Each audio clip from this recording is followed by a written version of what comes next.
कहते हैं घायल तो दुनिया का हर परिंदा है। घायल तो दुनिया का हर परिंदा है, पर जो फिर से उड़ चला वही जिंदा है, वही जिंदा है। नमस्कार दोस्तों, मैं आपका दोस्त सागर कुमार राव स्वागत करता हूं आप सभी का आपके अपने YouTube channel study CBL classes में। दोस्तों, उम्मीद करता हूं आप सभी बिल्कुल स्वस्थ होंगे, मस्त होंगे, अपनी पढ़ाई अपनी एजुकेशन में पूरी तरह से व्यस्त होंगे। तो दोस्तों, आपकी पढ़ाई आपके एजुकेशन में एक छोटा सा सहयोग देने के लिए मैं आपका दोस्त सागर कुमार राव आपके साथ जुड़ चुका हूं। दोस्तों देखिए, फैराडे का द्वितीय नियम है। इसकी वीडियो मैंने पिछले अपने सेशन में अपलोड की है। दोस्तों, इस चीज़ को आप वहाँ से जाके देख सकते हैं। यहाँ पे मैं आपको बहुत कुछ नहीं बताऊँगा, मैं केवल इसमें फैराडे के द्वितीय नियम में इसके जो फार्मूले हैं इसी को कंफर्म करता चलूँगा। क्योंकि फैराडे ने कहा था कि जब विभिन्न वैद्युत अपघट्यों को ले लिया जाता है तो वहाँ पर पदार्थ पर इलेक्ट्रोड पर निक्षेपित पदार्थ उनके तुल्यांकी भारों के समानुपाती होता है। तो इस प्रकार से हमने फैराडे के द्वितीय नियम में जो पहला फार्मूला प्राप्त किया था वो ये था। ठीक है दोस्तों, इसको आप अपने कॉपी पर अभी अभी पेन से नोट डाउन कर दीजिए। इसकी ज़रूरत आपको पड़ेगी। हाँ, अगर इससे विस्तृत वीडियो चाहिए तो इसी चैनल पर प्रीवियस वीडियो फैराडे के द्वितीय नियम नाम से वीडियो है, उसको आप देख लीजिए। ठीक है, आगे बढ़ते हैं। जहाँ तक हमने पढ़ाया उससे हमें दोहराने की ज़रूरत नहीं है। देखिएगा, यहाँ ये हमने जो दूसरा फार्मूला हमने ज्ञात किया था वो है, इसको भी लिख लीजिए, Z1/Z2 बराबर E1/E2। ये फार्मूला भी आप नोट कर लीजिए, क्योंकि ये भी हमने पढ़ाया है। आप प्रीवियस वीडियो, पिछली वीडियो देख लीजिए, आपको सब कुछ समझ में आएगा। दोबारा एक ही चीज़ की वीडियो नहीं बना सकते। आगे बढ़ जाते हैं। देखिएगा, ये हमने फैराडे नियतांक के नाम से पढ़ाया आपको। ये यहाँ पे W1/W2 है बराबर E1/E2 है और बराबर Z1/Z2 है। ठीक है, तो ये चीज़ भी हमने आपको पढ़ाई है। मैं बस केवल आपकी याददाश्त को ताज़ा करने के लिए स्क्रीन पर सारी चीज़ें आपके सामने ला रहा हूँ, ताकि आप जो मेरे नए दोस्त अगर प्रीवियस वीडियो नहीं देखे हैं तो जाकर इसी चैनल पर देख लीजिए, और जो पुराने दोस्त हैं जिन्होंने वीडियो देखी उनके लिए तो बहुत ही अच्छा है, वो केवल फार्मूले को लिख लेंगे। और अगर पुराने दोस्त होकर भी नहीं ये वीडियो नहीं देखे हैं तो जाकर इसी चैनल पर फैराडे के द्वितीय नाम से जो वीडियो है उसको देख लीजिएगा, आपको सब कुछ क्लियर हो जाएगा। और आगे बताऊँ मैं, चलिए हमारी जो क्लास है अब यहाँ से स्टार्ट होगी। आज हम पढ़ेंगे फैराडे के द्वितीय नियम पे लगने वाले सवाल। फैराडे के द्वितीय नियम पर लगने वाले सवाल, या फैराडे के द्वितीय क्या कहिए, द्वितीय कहिए या प्रथम कहिए, केवल बोलिए फैराडे के नियम पर हल होने वाले आंकिक प्रश्न। ठीक है ना दोस्तों, तो आंकिक प्रश्न बड़े ध्यान से देखिएगा। ये बोर्ड के क्वेश्चन है, जो बोर्ड में पूछे गए हैं, NCERT के क्वेश्चन हैं। तो इसको लगाने का तरीका बस आपको अगर आ जाए तो आप वैद्युत रसायन में फैराडे नियम से जितने भी प्रश्न हैं आप बड़े ही आसानी से उसे क्या कर लेंगे, हल कर लेंगे। तो अब हम चलते हैं। देखिएगा, कह रहा कि सवाल को पढ़ते हैं। हम थोड़ा जूम करते हैं इसको, बोले देखिए। ठीक है, श्रेणी क्रम में जुड़े हुए AgNO3 तथा क्यूपरिक लवण कौन से क्रम में है? श्रेणी क्रम में जुड़े हुए AgNO3 तथा क्यूपरिक लवण के विलयन में समान धारा प्रवाहित किया जाता है। कौन सी धारा? समान धारा को प्रवाहित किया जाता है। देखिए दोस्तों, विलयन कितना बन गया? 2 विलयन। एक विलयन है AgNO3 का, किसका है? AgNO3 का, AgNO3 का, और दूसरा विलयन है क्यूपरिक लवण का।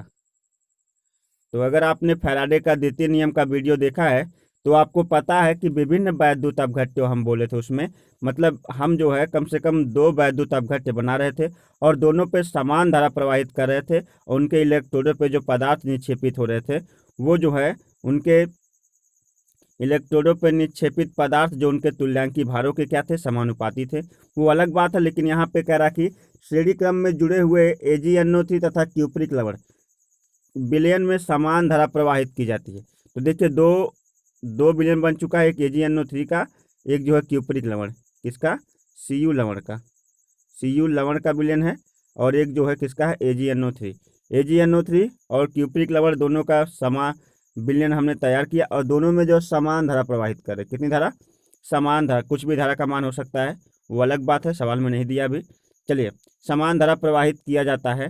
निक्षेपित इलेक्ट्रोड सिल्वर पर, यानी Ag पर जो इलेक्ट्रोड निक्षेपित हो रहा है, जरा उसको देख लेते हैं सवाल में। Ag पर निक्षेपित जो पदार्थ है वो 1.08 ग्राम है। Ag पर निक्षेपित पदार्थ कितना है, 1.08 ग्राम है। तो कह रहा कि तो निक्षेपित कापर का भार ज्ञात कीजिए। निक्षेपित कापर का भार, मैं सवाल को एक बार आपको जो है बहुत ही अच्छे समझाता हूँ। देखिए, ध्यान दीजिए, आपने 2 इलेक्ट्रोड लिए हैं, इधर ध्यान से स्क्रीन पर देखिएगा दोस्त, वीडियो को स्किप मत कीजिएगा, पूरा का पूरा देखिएगा। ये जो है विलयन है, मानिए AgNO3 ना, AgNO3 का। चलिए, ये विलयन है क्यूप्रिक लवण का, इसमें 2 इलेक्ट्रोड हैं प्लस माइनस, इसमें भी 2 इलेक्ट्रोड हैं प्लस और माइनस। समझ में आ रहा है? आपने इसमें वैद्युत धारा प्रवाहित की, मानिए वो धारा जो है 1 कूलाम की है। कितने की? 1 कूलाम की। समान धारा तो ये भी मान लीजिए 1 कूलाम की धारा प्रवाहित कर दिया, ठीक है ना। समान धारा मतलब 1 कूलाम की वैद्युत धारा जब आपने प्रवाहित की, तो कह रहा कि Ag के इलेक्ट्रोड पे जो निक्षेपित पदार्थ की मात्रा, यानी W की जो मात्रा है Ag पर जो है W की मात्रा है 1.08, है ना, ये Ag का है। तो कह रहा कि Cu का जो है W2 क्या करिए, ज्ञात करिए। तो अब देखिए, तुल्यांकी भार दे दिया है, E1 और E2 दे दिया है। सिल्वर का तुल्यांकी भार दिया हुआ है 108 और क्यूप्रिक लवण का जो तुल्यांकी भार है 31.75, ठीक है। तो सिल्वर का तुल्यांकी भार, तो आप एक फार्मूला पढ़े हैं, W1/W2 बराबर E1/E2। इस फार्मूले के पीछे हमने पढ़ाया है, याद आया आपको? बहुत ही इंपॉर्टेंट फार्मूला, इसी पे सवाल लग जाएगा। W1 बराबर जो पहला हमारा AgNO3 का विलयन था उस पर निक्षेपित पदार्थ है, W2 बराबर क्यूप्रिक लवण पर निक्षेपित पदार्थ है, और E1 जो है हमारा E1 ये आपके जो है पहले, यानी जो AgNO3 का विलयन है उसका तुल्यांकी भार है, और E2 जो है आपका क्यूप्रिक लवण वाले विलयन का तुल्यांकी भार है। समझ में आ गया? अब आगे बढ़ जाते हैं, ध्यान दीजिएगा। तो ध्यान दीजिए, देखिए वही फार्मूला इस्तेमाल किया है, W1/W2 बराबर E1/E2, है ना। इसको कॉपी में लिख लीजिए ताकि अब हम इसी पे सवाल लगाएंगे। चलिए, फार्मूला मैं थोड़ा जूम करता हूँ, फार्मूला हमारे स्क्रीन पर लिखा हुआ है। देखिए, यहाँ लिखा है W1/W2 E1/E2। चलिए देखते हैं, AgNO3 पर निक्षेपित पदार्थ की मात्रा कितनी, W1 कितना है। सवाल में दिया हुआ W1 है 1.08 बटे W2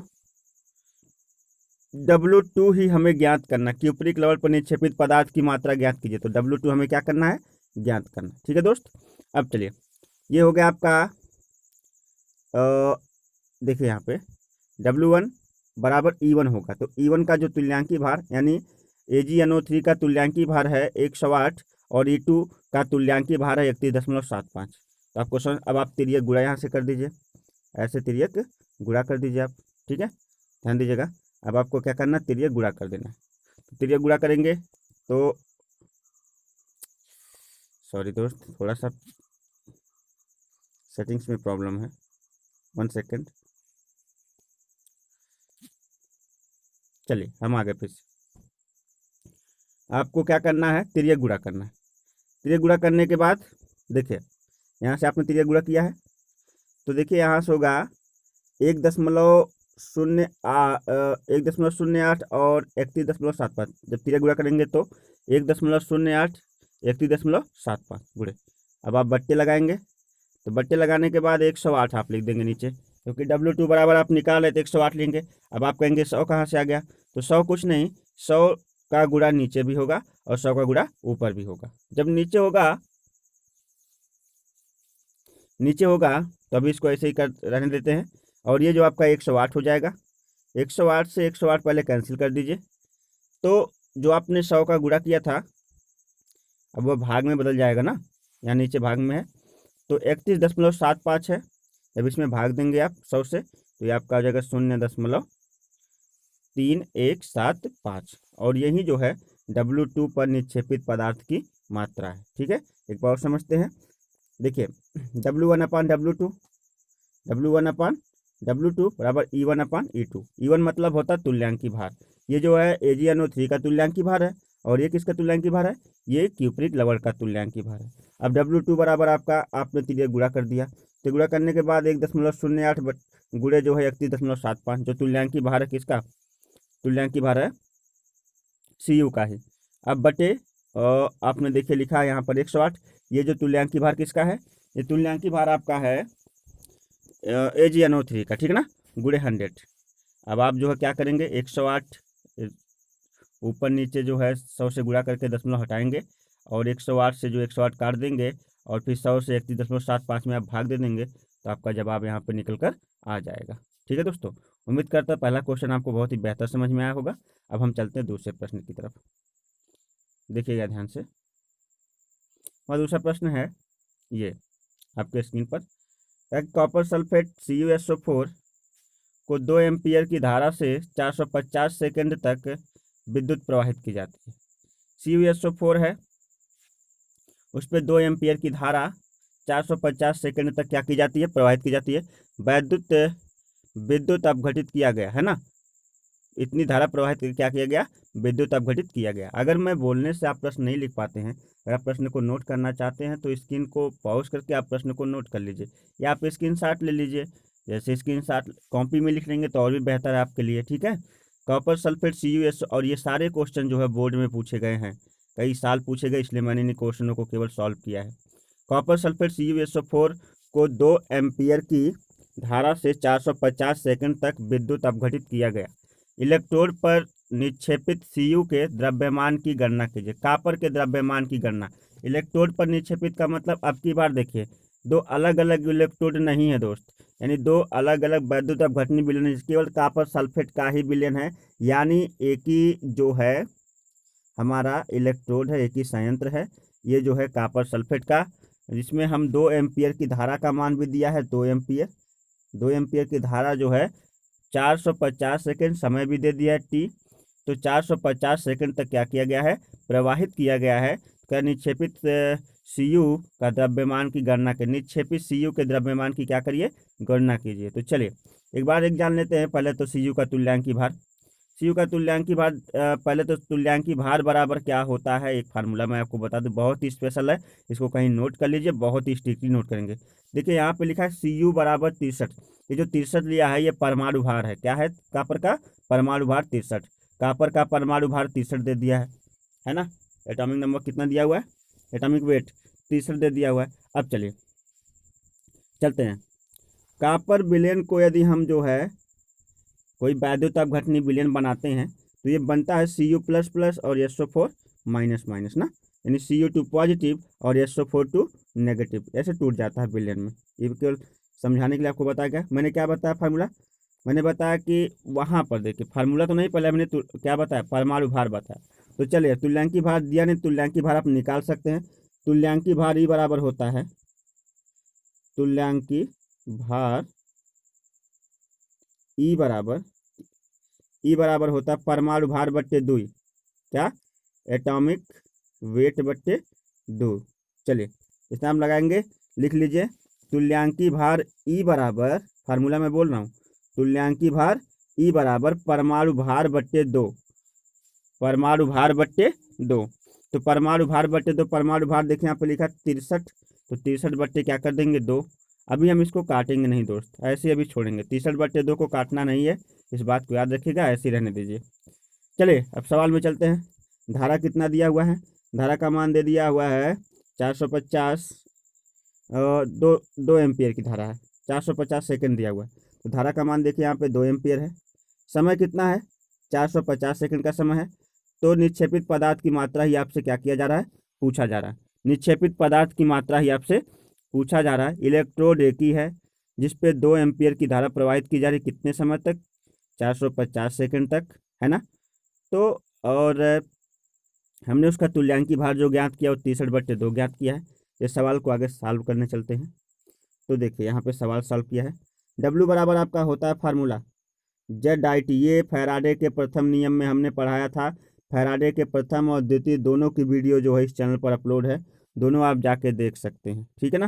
फैराडे का, क्योंकि आप जानते हैं कि इस चीज़ को बीच में से देखने में बहुत कम समझ में आती है, अगर आप शुरू से देखते तो आपको बहुत बेहतर समझ में आएगी।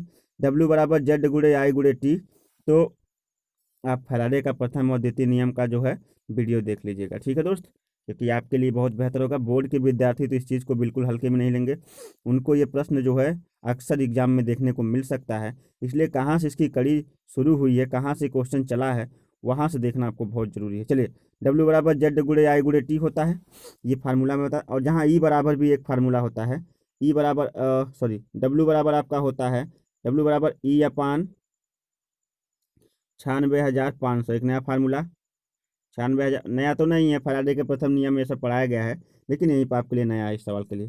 करा कि W बराबर E अपान 96,500, W बराबर E अपान 96,500, और 96,500 जहाँ पर 1 फैराडे है, क्या है 1 फैराडे, ये आपको फैराडे के प्रथम नियम में बताया गया था, ठीक है ना दोस्त। अब चलिए, और W बराबर E अपान 96,500, अब ध्यान दीजिएगा, तो Z बराबर भी, अगर W बराबर क्या होता है, Z होता है, ये भी आपको फैराडे के प्रथम नियम में बताया गया है। W बराबर Z, तो Z के स्थान, W के स्थान पे हम Z रख देंगे फार्मूले में। यहाँ पे देखिए ये जो फार्मूला है W बराबर E अपान 96,500, वहाँ पे E बराबर Z भी होता है, तो Z बराबर E अपान 96,500 हो जाएगा। E बराबर Z भी होता है। अब क्या करेंगे, तो W बराबर आपका हो जाएगा, चलिए इस वाले फार्मूले पे सवाल लगाते हैं। फार्मूला है हमारा ये, Z बराबर E अपान 96,500, इसी फार्मूले पे सवाल लगेगा। और ये फार्मूला आपका है W बराबर ई आपका W बराबर E और बटे 96,500 ना, तो इसी पे सवाल लगाना है। तो चलिए, तो आपने W बराबर Z गुणे I गुणे T का फार्मूला कहाँ पढ़ा था, यहाँ पर। तो चलिए W बराबर Z गुणे I गुणे T, तो Z का मान कितना है, Z का मान यहाँ से उठाएंगे, Z बराबर E अपान 96,500, तो हो जाएगा Z बराबर, देखिएगा यहाँ से Z का मान जो है, यानी मान का मतलब तुल्यांकी भार 63/2 है, और धारा का मान I का मान है 2 एम्पियर, और समय है 450 सेकंड। तो 63/2 यहाँ पर है, और जो है धारा जो है आपकी धारा जो है 2 एम्पियर की है, तो 2 एम्पियर का मान यहाँ पर है, और 450 सेकंड समय है, और 96,501 फैराडे है। और ये जो है आपका जो मान रखा गया है, ये W बराबर Z गुणे I गुणे T पर रखा गया है, और Z का मान यहाँ पे आप निकाल सकते हैं, ठीक है ना। तो यहाँ से आगे बढ़ते हैं सॉल्व करने के लिए। सॉल्व करेंगे आप, 2 से 2 कैंसिल कर देंगे, और फिर उसके बाद यहाँ से एक 0 कैंसिल कर देंगे, ठीक है। अभी देखिए 5 से कैंसिल हो जाएगा, कर लीजिएगा, ये 5 से कैंसिल, पूरा 5 से पूरे की पूरी संख्या ये भी कैंसिल होगी, ये भी कैंसिल होगी। फिर जो बचेगा उसमें W बराबर होता है,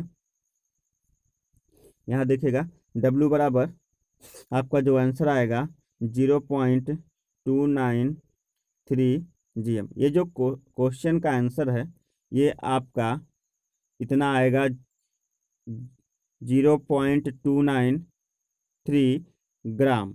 ये जो है W2 बराबर आपका मान है, क्या है, सॉरी W नहीं, केवल W का मान, क्योंकि एक ही संयंत्र है तो केवल W का मान, यानी इलेक्ट्रोड पे निक्षेपित पदार्थ की मात्रा W बराबर 0.293 ग्राम आपका आंसर आएगा। और इस तरह से एक बार और सवाल को समझते हैं। सॉल्व करने का तरीका W बराबर Z गुणे I गुणे T होता है, और जहाँ W बराबर ये अपन 96,500, अगर W बराबर Z होता है तो Z बराबर ये अपन 96,500 हो जाएगा। फिर आप इसी फार्मूले पर मान रखेंगे W बराबर Z गुणे I गुणे T, और यहाँ से चलेंगे तो इसी पर मान रखेंगे तो W बराबर Z का मान है Z बराबर तुल्यांकी भार होता है तो 63/2 गुणे धारा का मान 2 है, और जो है 96,500 बटे 2 गुणे 96,500, तो W बराबर हो जाएगा 0.293 ग्राम। तो यहाँ से आपका जो है यह दूसरा क्वेश्चन, तो आज आपको तो 2 अंक के प्रश्न बताए गए। इसके साथ चलते हैं, नमस्कार।